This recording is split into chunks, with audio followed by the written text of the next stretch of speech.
Assalamualaikum warahmatullahi wabarakatuh. Halo sahabat sebuah kisah misteri.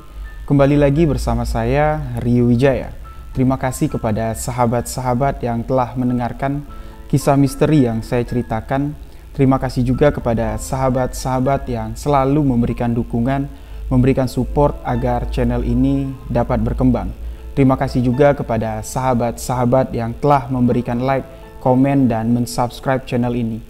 Untuk sahabat-sahabat yang baru bergabung, baru mendengarkan kisah misteri yang saya ceritakan, sahabat-sahabat boleh mengklik tombol subscribe dan jangan lupa aktifkan notifikasi loncengnya agar tidak ketinggalan video-video sebuah kisah misteri selanjutnya. Di sebuah kisah misteri kali ini, saya akan menceritakan sebuah kisah yang dikirimkan oleh salah seorang sahabat, Rian, yang berada di Yogyakarta, yang mana beliau ingin menceritakan pengalaman pribadinya di tahun 2014 ngekos di sebuah rumah yang cukup besar. Namun beberapa hari dia mengekos di sana, banyak sekali kejadian-kejadian misteri yang dialami oleh Rian. Salah satunya penampakan wanita yang menggunakan baju putih. Jadi bagaimana kisahnya? Simak hanya di sebuah kisah misteri.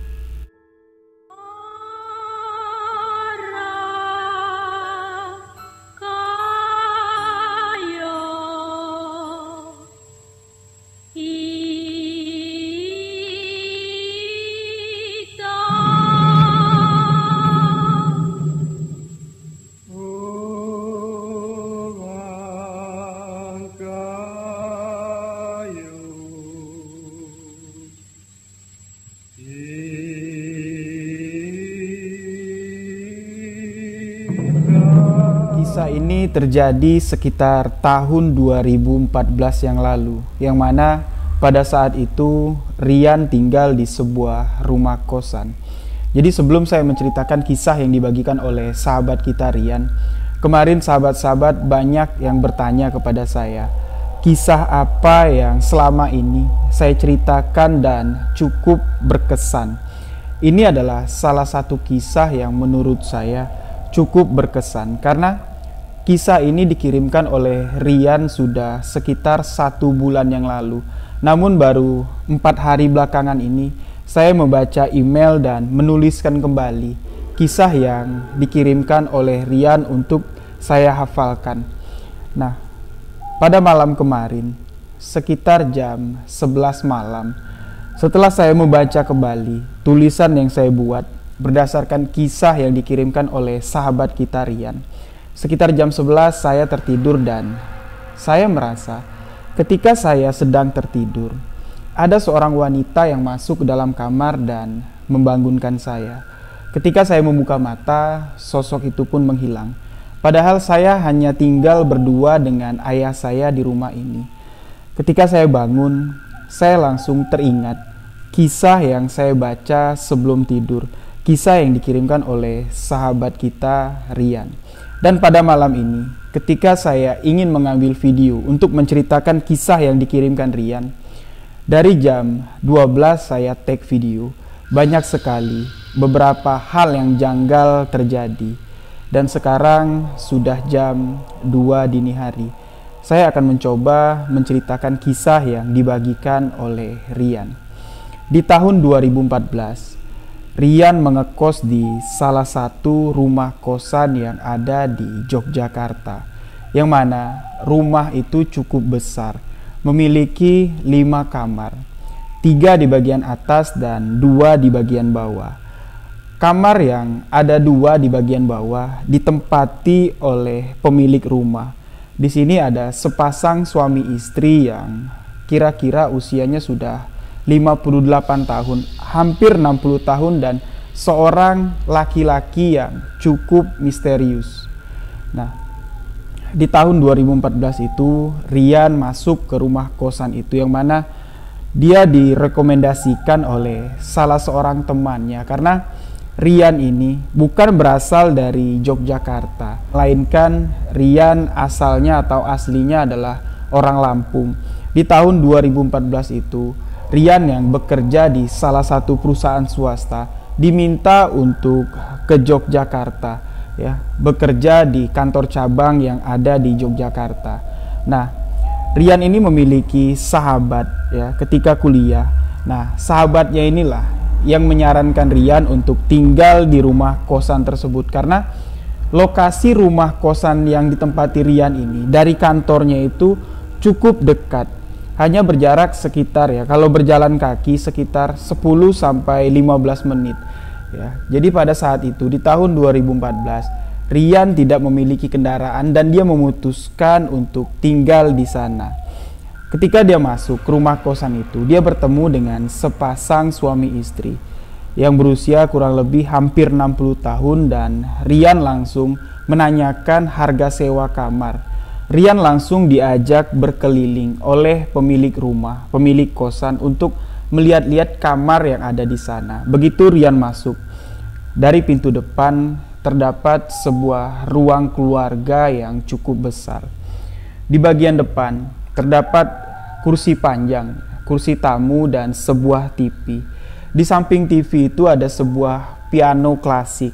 Nah, di bagian belakang dari ruang tengah itu adalah meja makan yang cukup panjang.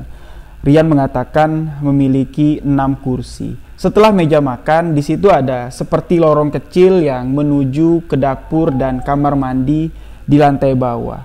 Nah, ketika Rian melihat-lihat di bagian bawah, dia memperhatikan kalau desain dari rumah itu sangat tradisional sekali. Ya, jadi dia memperhatikan lukisan-lukisan yang ada di sana dan Rian melihat di atas piano klasik itu terdapat sebuah foto yang cukup besar. Foto priwet, ya, foto pengantin lah. Namun Rian nggak menanyakan itu foto siapa. Lalu Rian pun langsung diajak naik ke lantai 2 dan di sana terdapat 3 buah kamar berjejer dan Rian disuruh untuk menempati kamar yang paling ujung. Ya, dari tangga ada kamar pertama, kamar kedua dan kamar ketiga. Ketika Rian masuk ke kamar nomor 3, dia pun langsung setuju karena kamar itu ya lumayan besar. Terdapat sebuah kamar mandi di dalam dan Rian sukanya karena ada kaca ya yang bisa dibuka. Ya, Rian ini adalah seorang perokok. Jadi kalau malam tuh sambil ngerjain kerjaan kantor, dia sambil ngerokok ya, dia pikir kalau jendelanya dibuka pasti hawa segar akan masuk. Sedangkan kamar pertama dan kamar kedua tidak memiliki jendela.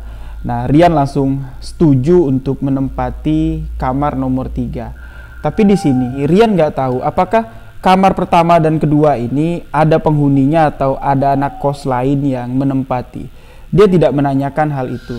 Singkat cerita, hari itu pun Rian langsung membawa barang-barang yang dibawanya dari Lampung, pakaian dan perlengkapan kerjanya, yang mana Rian ini adalah seorang arsitek. Ya, jadi dia membawalah perlengkapannya masuk ke kamar kos nomor 3. Nah, seperti biasa lah ya, kalau kita pindah ke suatu tempat, apalagi di kamar kos ya, suasana asing dan suasana sepi itu pasti kita rasakan.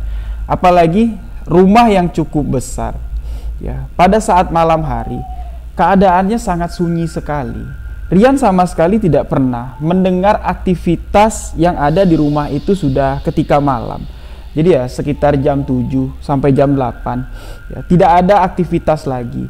Namun Rian sering memperhatikan ketika dia pulang sore sekitar jam 6 ya, dia memperhatikan ada seorang pria ya sekitar umur 30 tahun lah. Namun pria itu ketika melihat Rian, dia langsung masuk ke kamar kedua dari kamar yang ada di ruang bawah ya. Nah, Rian di sini bertanya-tanya, siapalah orang ini ya, dia mau menyapa tiba-tiba langsung masuk. Jadi Rian ini nggak pernah mengobrol sama orang itu, tapi Rian ingat lukisan yang ada di atas piano klasik. Wajah orang ini ya, orang yang menempati kamar nomor 2 yang ada di lantai bawah tuh mirip sekali dengan orang yang ada di lukisan, dan Rian berpikir ini mungkin anak dari pemilik rumah. Tapi dia kembali bertanya dalam hatinya, kalau ini memang benar orang yang ada di dalam lukisan, loh kok cuman sendirian ya, wanita yang ada di dalam lukisan ini mana? Nah, jadi Ya, Rian hanya ya berkata-kata dalam hati. Dia juga nggak enak mau nanya. Soalnya dia baru tinggal di situ. Nah, sekitar 1 minggu Rian menempati rumah itu. Aktivitas kerjaan Rian pun ya mulai padat karena dia ditempatkan di kantor cabang yang baru. Banyak sekali pekerjaan yang harus diselesaikan. Terkadang Rian pun harus pulang lembur. Ya, pulang malam sekitar jam 10, jam 11 malam dia baru pulang ke rumah kosan tersebut. Yang mana di sini Rian dititipkan 2 buah kunci. Kunci pagar depan ya, dan kunci pintu depan. Jadi ya Rian bisa kapan sajalah pulang. Tapi di sini ketika Rian pulang sekitar jam 12 malam, ya, Rian merasa ada sesuatu yang aneh. Ketika dia membuka pintu gerbang, ya, membuka gembok, dia jelas sekali melihat kalau dari balik kaca pintu depan, pintu utama itu kan ada kacanya, ditutupi dengan horden. Dia jelas kalau melihat ada sosok seorang wanita yang sedang melihat ke arah luar, seolah-olah memperhatikan Rian yang sedang membuka pintu pagar. Tapi Rian di sini berpikir, mungkin ibu kos. Ya, terbangun mendengar suara gembok yang kebuka ya. Soalnya itu pintu trali. Jadi kalau kita ngebuka gemboknya atau membuka pintunya, pasti terdengar jelas dari dalam rumah. Apalagi kamar ibu kos ini terdapat di bagian depan rumah tersebut. Nah, jadi Rian setelah membuka gerbang, dia langsung masuk dan kembali mengunci pintu gerbang tersebut. Ya, dia masih berpikir kalau sosok wanita yang memperhatikannya dari dalam, ya, dari dalam rumah itu adalah ibu kos. Dan dia langsung membuka pintu utama atau pintu depan rumah tersebut. Ketika pintu itu dibuka, Rian sudah tidak melihat lagi ada orang di ruang tengah atau di ruang tamu. Nah, Rian berpikir ya mungkin ibu kos sudah masuk ke dalam kamarnya. Rian pun masuk ke dalam rumah dan kembali mengunci pintu bagian depan. Jadi ruangan tengah itu kalau malam cuman ada 1 lampu yang menyala, ya, lampu neon berwarna kuning di tengah-tengah antara ruang keluarga atau ruang TV dengan ruang makan. Pas sekali lampu itu berada sejajar dengan tangga untuk naik ke atas. Nah, jadi Rian berjalan dengan karena lampu kuning itu nggak cukup terang untuk menerangi lantai bawah yang cukup luas. Jadi dia berjalan naik ke tangga. Ketika dia naik ke tangga, sekelibat dia melihat ada sosok wanita yang sedang duduk di meja makan. Jadi Rian kembali menoleh ke belakang, tapi sosok wanita itu sudah tidak ada lagi. Nah, di sini Rian berpikir, mungkin salah lihat. Rian langsung berjalan kembali menaiki tangga untuk sampai ke lantai 2. Nah, ketika Rian berjalan perlahan karena itu sudah hampir jam 12 malam, dia nggak mau buat kegaduhan ya. Dia berjalan pelan-pelan naikin tangga. Di sini jelas dari belakang Rian ini terdengar ada suara langkah kaki mengikutinya, seperti ada orang lain ya yang ikut naik ke atas. Nah, Rian di sini sadar kalau ada suara langkah yang mengikutinya, tapi dia nggak peduli lah. Dia langsung bergegas masuk ke kamar nomor 3. Jadi setelah dia masuk, dia menyalakan lampu, menaruh semua perlengkapan yang dibawa, tas, rokok, korek, dan jam tangan. Ya, Rian membuka baju dan berniat untuk mandi. Ya, jadi semua barang-barang itu diletakkan di meja kerjanya, yang mana meja kerjanya itu pas sekali berhadapan dengan jendela yang menghadap keluar. Jadi jendela dibuka sama Rian biar udara segar masuk.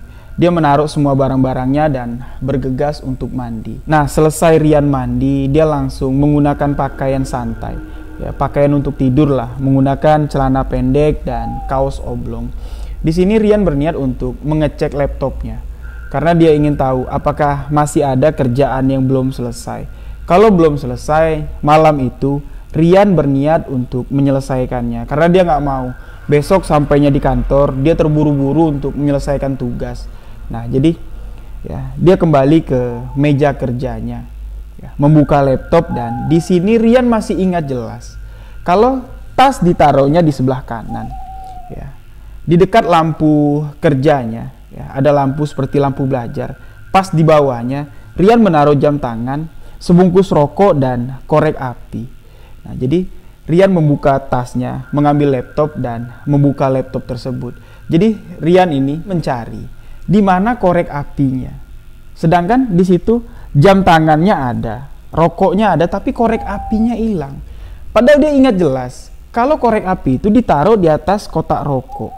Nah, jadi Rian kalang kabut lah malam itu, mencari di saku celana kerjanya, mencari dalam tas, mencari dalam jaket yang dia gunakan. Sama sekali korek itu tidak ditemukan oleh Rian. Nah, jadi Rian ya, karena nggak ada korek lain, dia berpikir ke bawah aja lah, nyalain kompor gas, nyalain rokok, baru naik ke atas. Tapi di sini Rian ragu untuk turun, karena ketika dia membuka pintu kamarnya, dia kembali teringat sosok wajah wanita yang memperhatikannya ketika dia buka pintu gerbang. Ya, dia masih ingat jelas kalau raut wajah wanita itu ya, kalau dipikir-pikir Rian cukup mengerikan. Ya, dengan rambut yang terurai panjang dan wajahnya itu terlihat sangat pucat. Dan di sini Rian mengurungkan niatnya. Dia kembali menutup pintu dan duduk di meja kerjanya sambil ya mengecek kerjaan, ya, membuka laptop. Tapi ya karena Rian ini perokok, dia juga belum bisa tidur. Ya, dia kembali berniat untuk turun ke bawah untuk menyalakan rokoknya. Nah, jadi ya, sekitar jam 12:30 ya, Rian turun. Dengan suasana lorong dari kamar itu atau lorong di lantai 2 itu cukup gelap, Rian kembali turun menuruni tangga untuk ke dapur. Nah, jadi ketika dia sedang turun menuruni anak tangga, ya, karena suasana ruangan yang ada di bawah itu cukup gelap, ya, seperti yang saya katakan tadi, cuman diterangi oleh sebuah lampu neon kuning untuk menerangi bagian depan dan bagian ruang makan. Jadi Rian turun dan di sini nggak sengaja Rian menoleh ke arah kanan, ke arah ruang tamu. Dia nggak tahu kenapa bisa melihat ke arah foto priwet yang ada di atas piano klasik ini. Ya, dia jelas sekali melihat kalau foto sepasang suami istri lah ya, boleh dikatakan. Ya, seorang wanita dan seorang laki-laki yang menggunakan jas dan wanitanya menggunakan gaun putih. Namun di sini sosok pria atau sosok laki-laki yang menggunakan jas itu sama sekali tidak terlihat. Hanya terlihat sosok wanita, foto wanita yang menggunakan gaun putih. Dan di sini Rian mengatakan kalau sosok wanita yang ada di foto itu, sorot matanya itu sangat tajam, seolah-olah sedang memperhatikan Rian. Nah, jadi karena dia takut menatap foto itu, dia langsung buang muka, langsung belok ke kiri menuju ke dapur. Jadi sesampainya di dapur, dia menyalakan lampu dan menyalakan kompor gas, membakar rokoknya. Setelah rokoknya terbakar, Rian pun langsung mematikan lampu dapur dan bergegas kembali naik ke lantai 2. Namun di sini, ketika dia naik ke lantai 2, lagi-lagi dia mendengar seseolah di belakangnya itu, di belakang Rian yang sedang naik tangga, terdengar suara langkah kaki seseorang yang sedang mengikutinya. Rian jelas sekali mendengar suara itu dan hatinya ini udah nggak karuan lagi. Ya, dia langsung bergegas ke atas dan masuk ke dalam kamarnya. Nah, jadi ya, setelah sampai di kamar, Rian duduk di depan laptopnya sambil merokok dan membuka laptopnya. Nah, jadi Rian yang pikirannya ini udah nggak karuan, nggak tahu kenapa pada malam itu ya, pikiran Rian ini nggak fokus karena ketika dia pulang ke rumah sekitar jam 11 malam itu, ya, sudah beberapa kejadian aneh yang dia rasakan, yang mana sebelumnya dia nggak pernah merasakan hal itu di rumah kosan ini. Jadi ya, rasa takut lah yang timbul sekitar jam 1 malam. Ya, dia langsung mematikan laptopnya, menutup jendela yang ada di kamarnya. Rian memutuskan untuk tidur, tapi sebenarnya dia ini nggak bisa tidur karena masih kebayang terus sosok wajah yang mengintip ketika dia membuka pintu gerbang. Dan dia masih terbayang sosok wanita yang ada di dalam foto.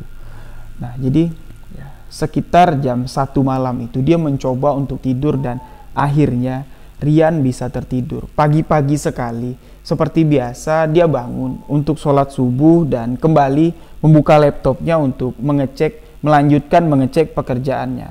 Nah, jadi singkat cerita, seperti biasa jam 7 Rian berangkat ke kantor. Ketika sebelum Rian keluar dari rumah kosannya ini, ya, ibu kos dan bapak kos ini selalu ada di meja makan. Mereka sedang sarapan dan Rian selalu ditawari untuk sarapan. Namun karena Rian ya nggak biasa sarapan pagi, dia cuman biasa ngopi sambil makan kue lah.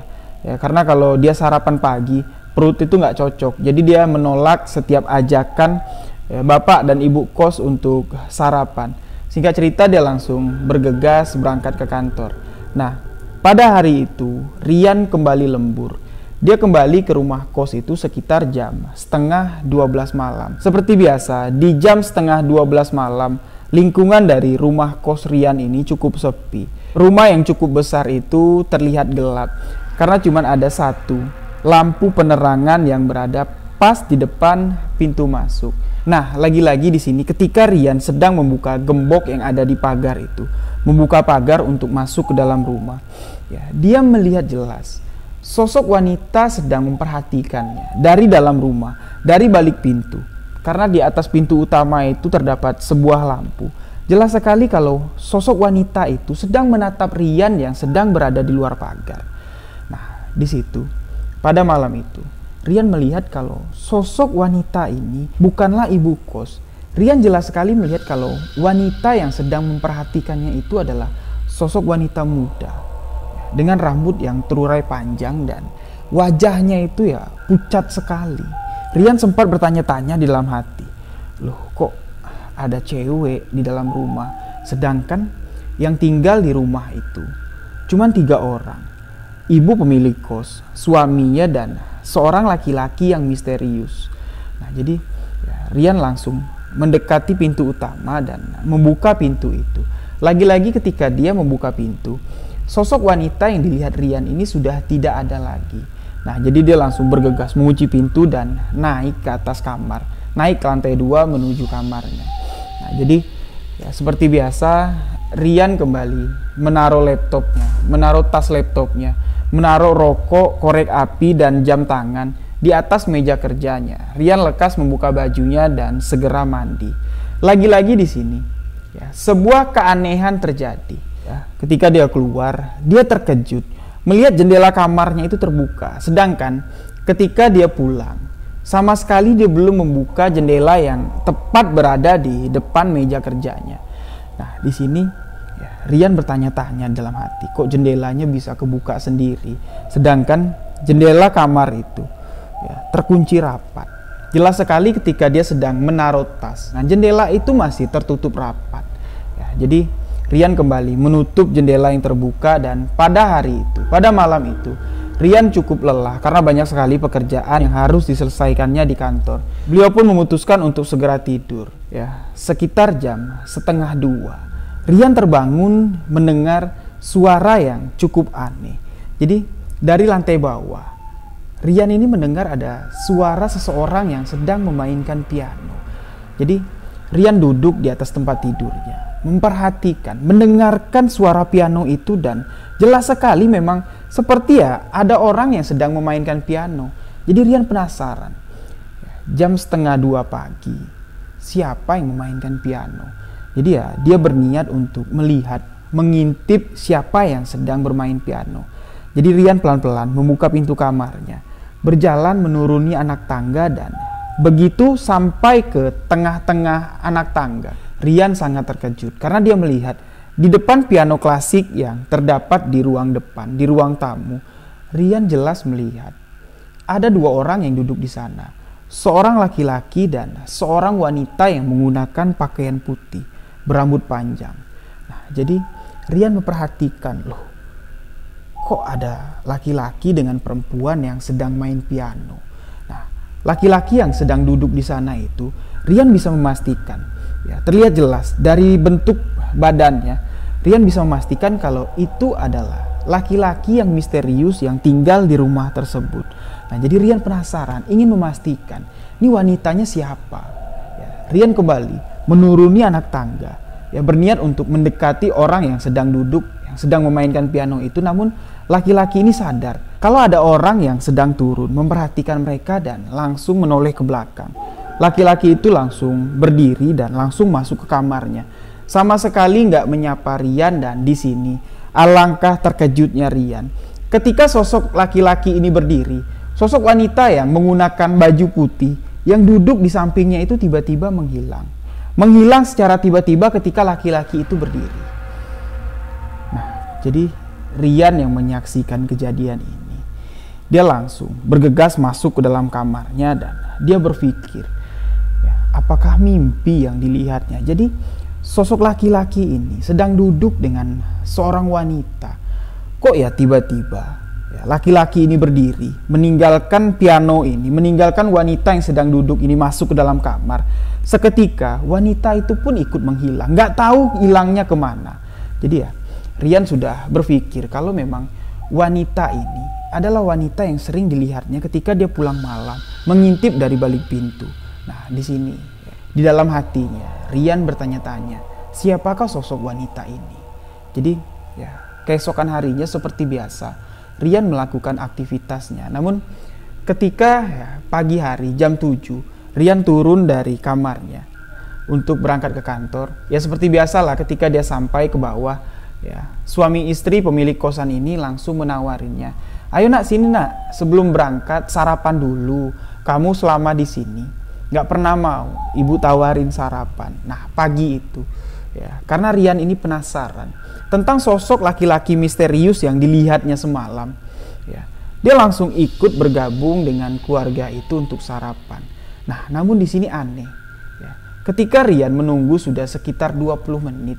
Laki-laki misterius yang dilihatnya semalam, yang tinggal di rumah itu, yang sudah beberapa kali lah bertemu dengan Rian, tapi begitu Rian ingin menyapanya, laki-laki itu seolah-olah menghindar, langsung masuk ke dalam kamar.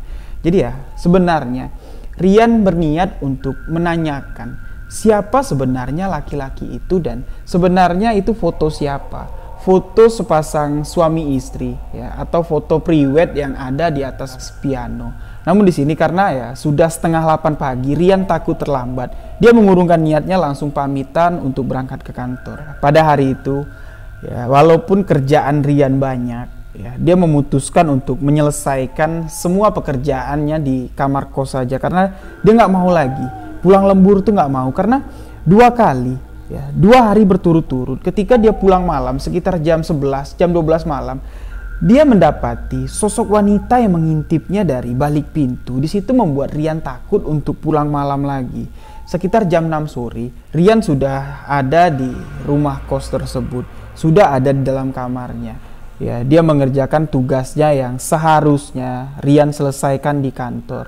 Sambil ya, membuka kaca jendela, sambil ngerokok, dia menyelesaikan tugasnya di laptop dan sekitar jam setengah 7, ya, hampir maghrib lah.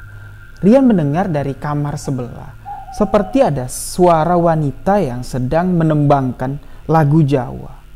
Ya, terdengar sangat syahdu dan cukup membuat bulu tengkuk Rian merinding. Nah, dia menghentikan aktivitasnya. Dia menutup laptop dan duduk di atas kasur karena ya, tembok kamar sebelah, ya, dengan kasur Rian ini ya bersebelahan, satu tembok, ya. Dia mencoba untuk mendengarkan suara siapa yang menembangkan lagu Jawa yang membuat dia merinding. Ya, dia duduk di atas kasur untuk mendengarkan dengan jelas apakah suara itu memang berasal dari kamar sebelah dan ternyata memang benar.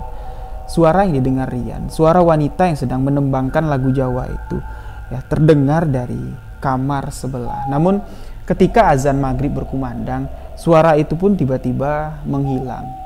Nah, jadi di sini Rian langsung mengambil wudhu dan langsung sholat maghrib. Selesai Rian sholat maghrib, ya, dia duduk kembali di meja kerjanya, ya, sambil menghadap ke jendela luar, sambil ngerokok.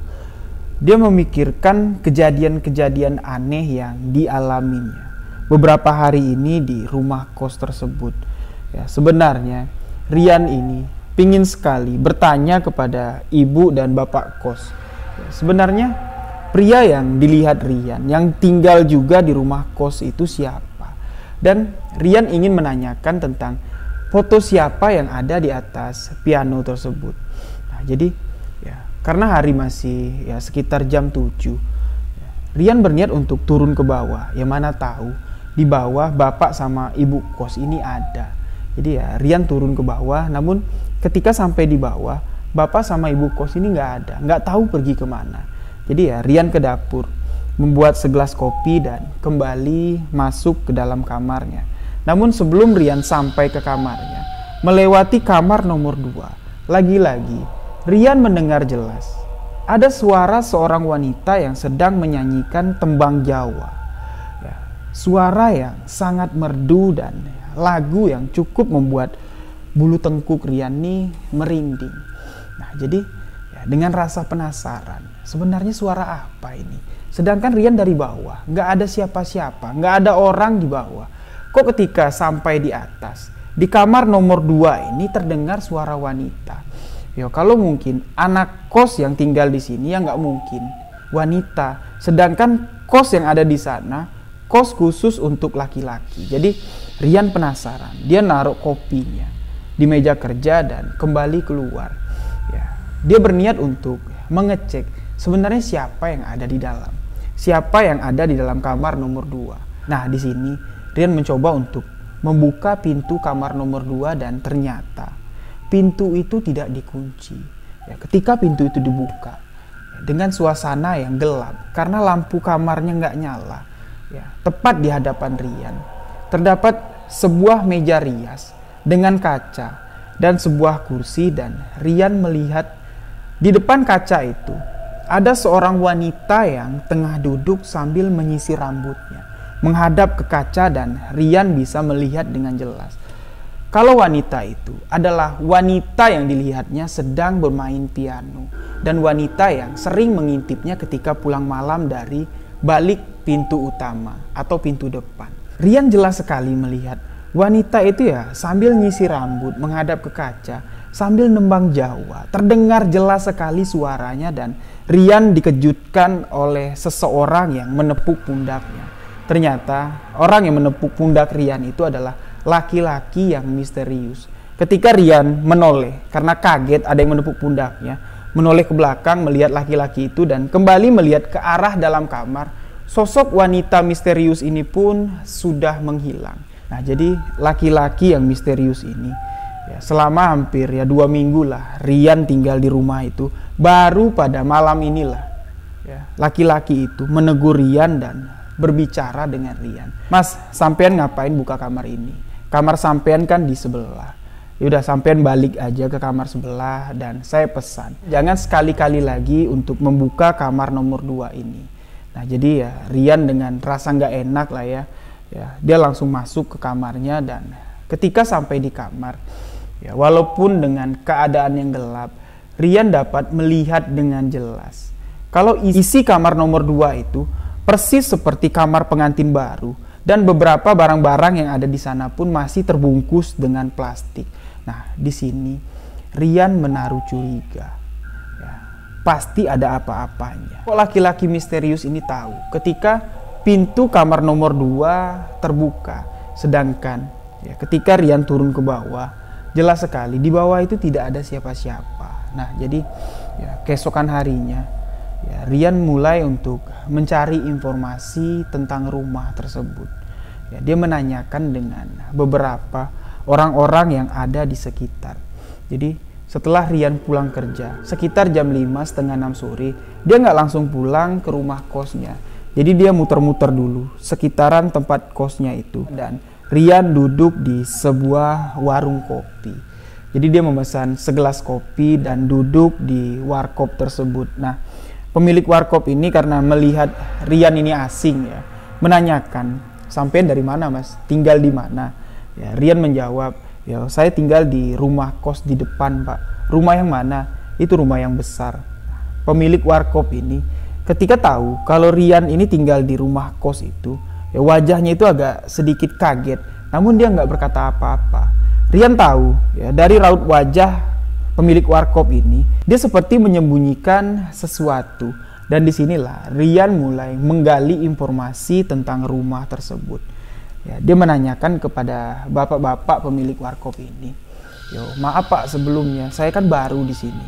Ya kurang lebih baru hampir 2 minggu lah tinggal di rumah tersebut. Nah, kan rumah itu kos-kosan. Tapi ya kok aneh, cuman saya yang ngekos di sana. Sedangkan terdapat 3 buah kamar. Nah, 2 kamar itu kosong. Yo, tempatnya bagus, rumahnya bersih, dekat lagi dari perkantoran. Kok nggak ada ya orang-orang yang mau ngekos di sana? Bapak pemilik warkop ini mulai menceritakan kejadian-kejadian aneh yang pernah dialami penghuni kos yang pernah tinggal di sana. Jadi si bapak menceritakan, ya dulu sih ada mas, ya, beberapa orang yang tinggal di kos-kosan itu, tapi nggak lama, cuman beberapa hari, sekitar 4-5 hari, mereka pun langsung pindah. Jadi anak-anak itu kalau malam sering nongkrong di sini, makan mie, ngopi. Jadi sebelum malam mereka pindah. Ya, salah seorang yang tinggal di kosan tersebut ya, meminta izin kepada saya untuk menginap di warkop ini. Nah, jadi saya tanya, loh kan mas tinggal di kosan seberang, kok ya malah tinggal di warung saya, nginep di warung saya nggak ada apa-apa, nggak ada kasur, cuman ada tikar sama kipas angin. Ya nggak apa-apa lah pak, kalau bapak ngizinin, saya mau tidur di sini aja, saya nggak berani pak balik ke kamar kos saya. Nah jadi si bapak pemilik warkop ini menanyakan kepada orang itu, ya, diceritakanlah kalau beberapa malam ketika dia tinggal di kamar kos itu, dia selalu didatangi sesosok wanita dengan menggunakan ya seperti gaun putih. Setiap malam datang membangunkannya, seolah-olah ya wanita itu marah kalau orang ini tidur di kamar kosan tersebut. Yang mana pada saat itu ya, orang yang menceritakan kisah ini kepada bapak pemilik warkop tinggal di kamar kos nomor 3. Nah jadi aku nggak berani loh pak ya, 4 malam aku tidur di sana ya, hampir ya setiap jam 12 malam ya, seperti ada wanita yang ngebangunin aku, mukul-mukul kaki aku, dan aku terbangun.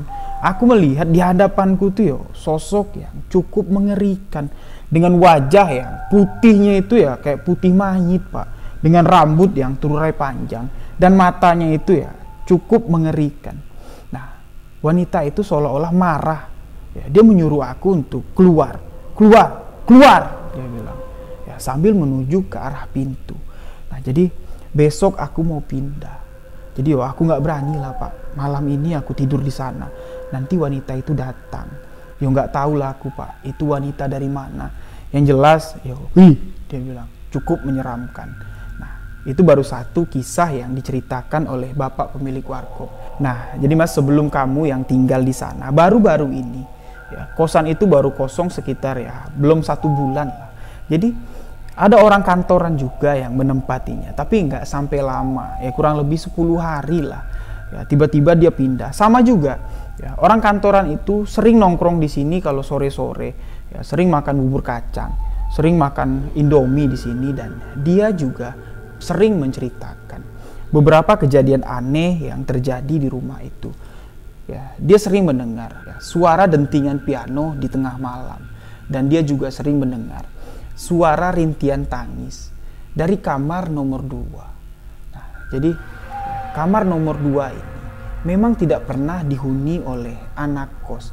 Jadi yang pernah ditempati itu cuma kamar nomor 1 dan kamar nomor 3. Gak tahu kenapa kamar nomor 2 ini sama sekali gak boleh dibuka, sama sekali gak boleh dihuni.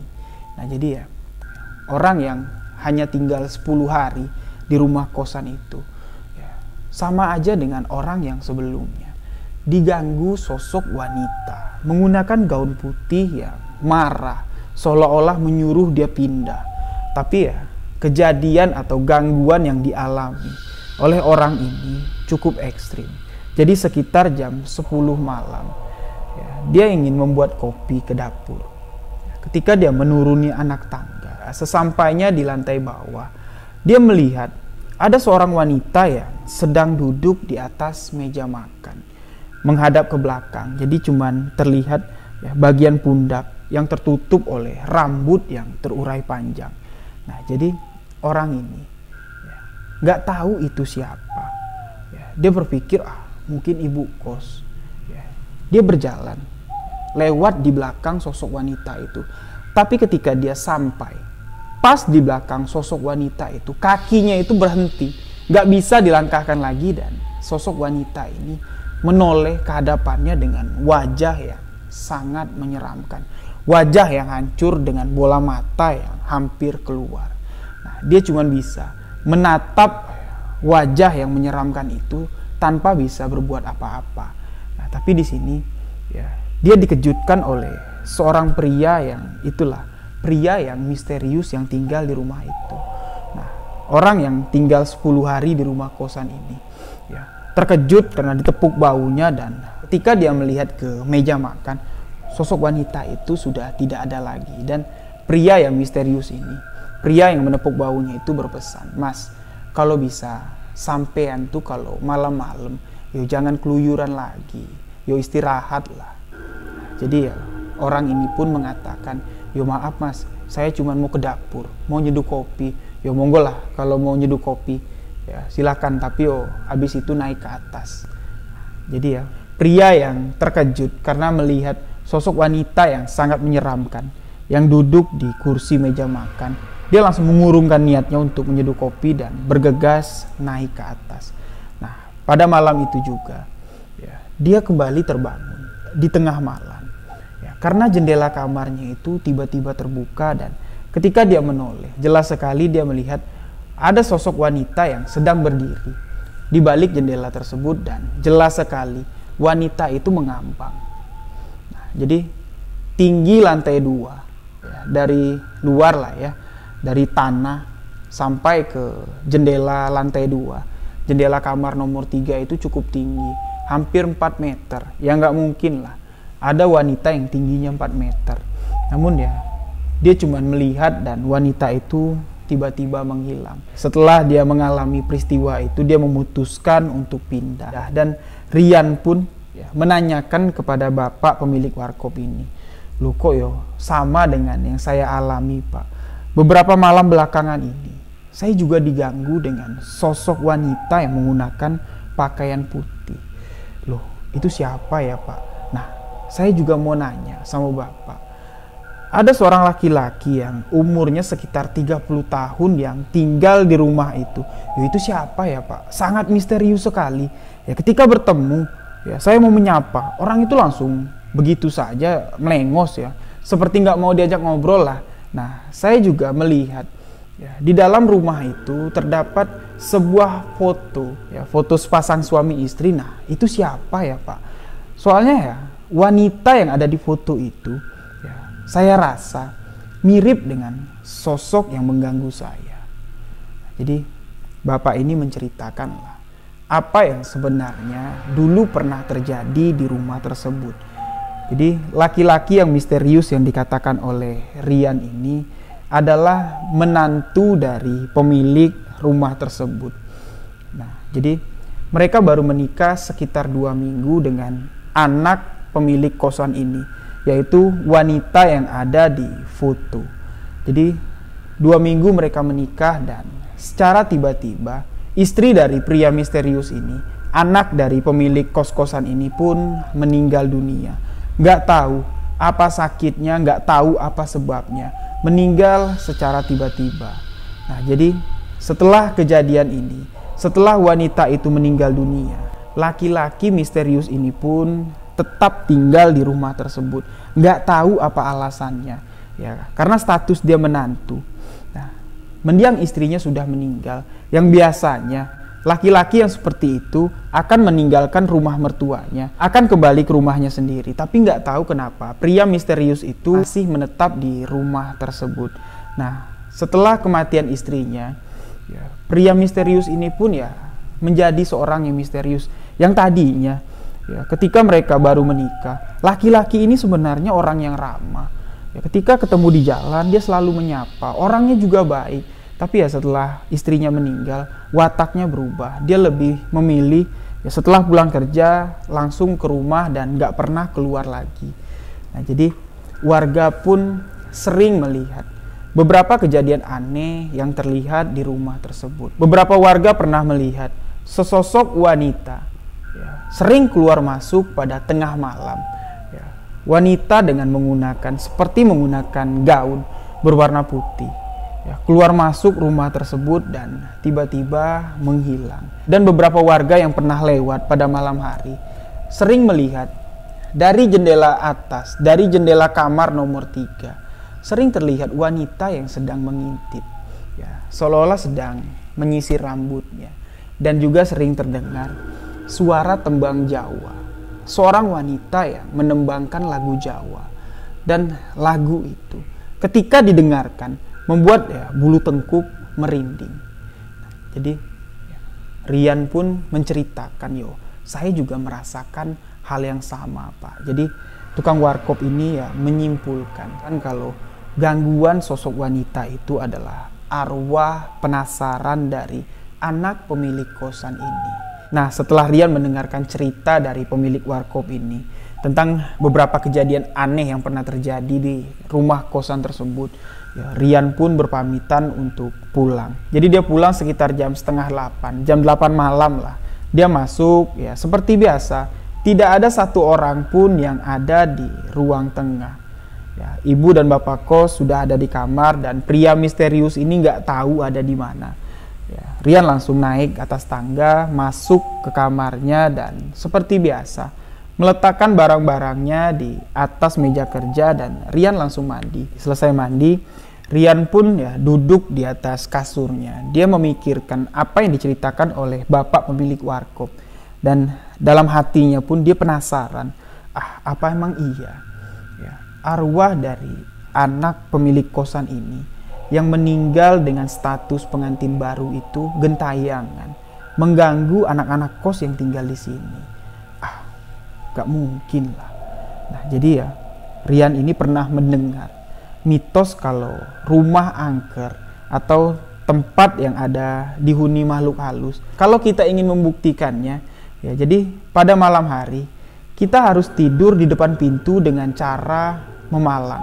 Jadi ini pintu kita tuh tidur di depan pintu dengan posisi memalang pintu tersebut. Nah, jadi pada malam itu Rian berniat untuk tidur di depan pintu. Kalau memang di rumah ini, di kamar ini ada sosok yang mengganggu atau ada sosok arwah yang penasaran, mana tahu bisa Rian rasakan dan bisa berinteraksi di dalam mimpi. Jadi pada malam itu Rian naruh bantalnya, naruh selimut untuk jadi alas di lantai. Dia langsung berbaring di depan pintu dengan cara memalang. Karena pikiran Rian ini sudah nggak karuan, perasaan takut, perasaan penasaran bergabung menjadi satu. Dia cuma nekat aja tidur malang di depan pintu tersebut. Cuma sekedar ingin membuktikan kalau memang ada, datanglah malam ini. Nah, jadi sambil Rian baca-baca lah, sambil dia membayangkan sosok wanita yang pernah dia lihat, Rian pun tertidur. Nah, jadi Rian terbangun pada tengah malam, sekitar jam setengah 2 atau jam 2 lah. Rian terbangun, dia merasa kalau tubuhnya itu ada yang melangkahi, seperti ada yang lewat di atas badannya. Terasa sangat sejuk sekali. Nah, jadi Rian duduk dan melihat di sekitar, tapi nggak ada siapa-siapa. Wah, Rian langsung berpikir, ini mungkin salah satu interaksi yang dialaminya. Karena dia tidur malang pintu, sosok itu pun melangkahinya. Jadi Rian kembali tidur lagi.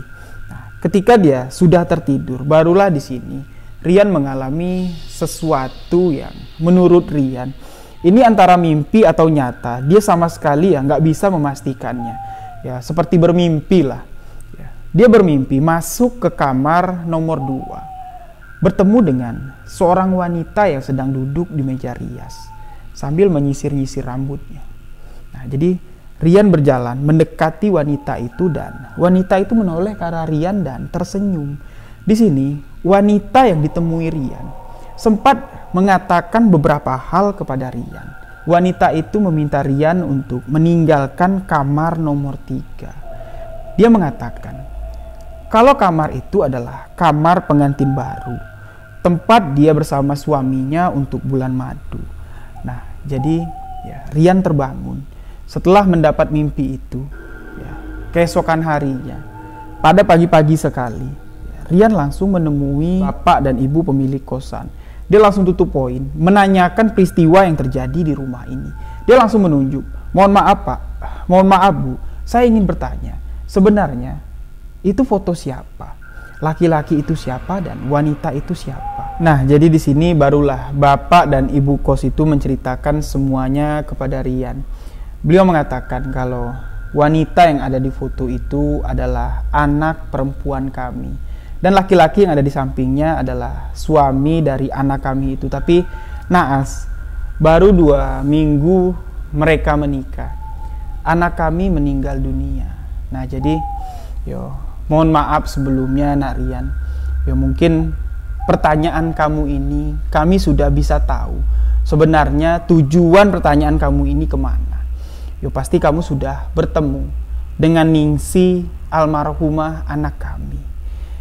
Mohon maaf sebelumnya, ibu sama bapak nggak menceritakan apa yang sebenarnya terjadi di rumah ini.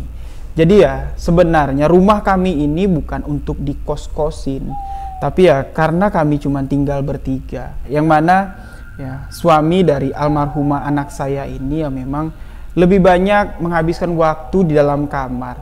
Setelah istrinya meninggal, dia sangat berubah sekali. Dengan kami pun sangat jarang berkomunikasi. Dan di sini, kami juga ingin memberitahu kepada Nak Rian, arwah anak kami Ningsih selalu datang kembali ke rumah ini. Jadi kamar yang ditempati Nak Rian itu adalah kamar ketika mereka menikah, dan Ningsih juga meninggal di kamar tersebut. Dan kamar nomor 2, disitulah kami meletakkan perabotan atau barang-barang antaran atau barang-barang pengantin baru mereka. Jadi karena kami merasa sepi, si bapak juga bilang, ya udahlah Bu, coba aja kita kosin. Yang mana tahu kalau kita kosin rumah ini jadi ramai. Nah jadi mungkin Nak Rian bertanya-tanya, kenapa setiap malam selepas jam 8 malam bapak dan ibu tidak pernah keluar kamar lagi. Nah, jadi kami itu nggak sanggup. Setelah 3 tahun meninggalnya anak kami, almarhumah Ningsih, kami itu melihat kalau setiap malam tuh dia pulang. Kalau nggak duduk di atas piano, Ningsih duduk di atas meja makan. Kalau nggak dia main naik turun di tangga. Nah, jadi saya sama bapak walaupun anak sendiri, tapi kalau tiap malam melihat hal seperti itu jantung kami nggak sehat. Makanya dari itu kami nggak pernah keluar lagi. Lewat dari jam 8 kami sudah masuk ke kamar. Ibu tahulah, Nak Rian pasti sudah bertemu dengan anak kami, almarhumah Ningsih. Nah, jadi di sini Rian pun menceritakan beberapa kejadian yang beliau alami ketika tinggal di rumah kos tersebut. Nah, jadi pada pagi itu juga Rian langsung memutuskan untuk pindah dari tempat itu, meminta maaf kepada bapak, ibu pemilik kosan kalau dia nggak bisa meneruskan tinggal di sana. Karena dengan pekerjaan yang cukup banyak, kalau setiap malam dia didatangi oleh arwah Ningsih, dia bisa nggak fokus untuk menyelesaikan pekerjaannya. Lagi pula di sini Rian juga sudah bertemu di dalam mimpi. Ningsih sudah berpesan kepada saya, Pak. Ningsih sudah berpesan kepada saya, Bu, kalau saya harus meninggalkan kamar tersebut. Jadi mungkin itu adalah permintaan dari anak ibu, dari arwah almarhumah Ningsih. Saya nggak bisa nolak. Jadi saya mohon pamit. Mungkin sore nanti selesai jam kantor, saya akan pulang untuk menjemput barang-barang yang ada di sini. Nah, jadi pagi itu sebelum Rian berangkat ke kantor, setelah dia mendengarkan cerita dari ibu kos dan bapak kos, di sini si bapak kos menahan Rian untuk duduk sebentar lagi karena dia ingin menceritakan sebuah kisah misteri yang terjadi yang dialami oleh menantunya. Jadi si bapak kos ini menceritakan kepada Rian, mohon maaf Mas Rian, kalau selama Mas Rian tinggal di sini, kelakuan anak menantu kami itu aneh. Pasti Mas Rian berpikir seperti itu. Setiap bertemu dengan orang, seolah-olah dia langsung menghindar, nggak mau bertemu dengan orang. Apalagi untuk ngobrol sama orang lain, itu nggak bakal lah. Sama kami aja dia udah nggak mau ngobrol lagi. Ya mungkin Mas Rian tersinggung dengan sikap anak menantu kami. Saya minta maaf. Sebenarnya Mas, sikap anak menantu kami yang aneh itu, asal mulanya atau sumbernya itu dari anak kami juga, almarhumah Ningsih. Setiap hari, setiap malam lah khususnya, anak menantu kami itu didatangi oleh istrinya. Mereka tuh seperti masih hidup. Jadi anak menantu kami ini menganggap kalau Ningsih itu belum meninggal. Dia menganggap kalau Ningsih itu masih hidup. Karena ya setiap malam ketika dia pulang kerja, Ningsih katanya, menurut cerita dia, Ningsih sudah menunggu di kamar. Nah, memang awalnya kamar Ningsih itu ya kamar yang ditempati Mas Rian. Tapi kami nggak berani menempatkan anak menantu kami di kamar itu lagi, takut terjadi hal yang tidak-tidak. Lebih baik dia tidur di kamar bawah, biar dekat lah dengan kami. Jadi kalau terjadi apa-apa kami tahu. Nah jadi dia sempat bercerita kepada saya. Awal-awal Ningsih meninggal, dia mengatakan kepada saya, "Pak, Ningsih setiap malam pulang, Pak. Ningsih setiap malam tuh ngedatengin saya, persis kayak orang masih hidup." Saya jadinya nggak percaya kalau Ningsih itu sudah mati, kalau Ningsih sudah meninggal. Jadi dia menceritakan mereka melakukan seperti sepasang suami istri yang masih hidup. Tidur di tempat tidur sama-sama.